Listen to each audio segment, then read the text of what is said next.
त्यांचं समर्थन करतायत। आपण सगळ्यांनी दिल्लीतल्या लोकांनी या प्रवृत्तींना खतपाणी घालू नये। हा महाराष्ट्राच्या आणि मराठी माणसाच्या अस्मितेचा विषय आहे। असे अनेक दुबे आले आणि गेले। मुंबईसह महाराष्ट्र अखंड आहे। 106 हुतात्म्यांच्या बलिदानातून ही मुंबईसह महाराष्ट्र आपल्याला मिळालेलं आहे। आणि ते 106 हुतात्म्यात दुबे चौबे मिश्रा नाहीत, बरं का? हे या निशिकांत दुबे यांनी समजून घेतलं पाहिजे।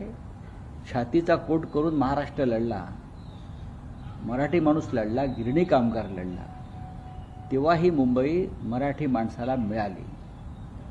आता ते म्हणतात की कोणाच्या घामातून श्रमातून तुम्ही ते पैसे कमवायला आलात ना, तुम्ही घाम गळायला आलात, म्हणजे तुम्ही मुंबई ओरबडायला आलात।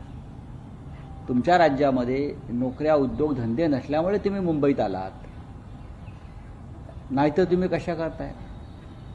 आपण इकडला पैसा मुंबईच्या बाहेरच घेऊन चाललात, आपल्या राज्यातच घेऊन चाललेला, हे दुबेला कळायला पाहिजे। मराठी माणसाच्या पोटावर आपण मारून ही मुंबई तुम्ही लुटत आहात, हे सुद्धा तेवढंच खरं आहे ना। आपण काय मुंबईचं फार मोठं भव्य अशी मुंबई निर्माण करण्यासाठी ते आला नाहीत ना। एकीकडे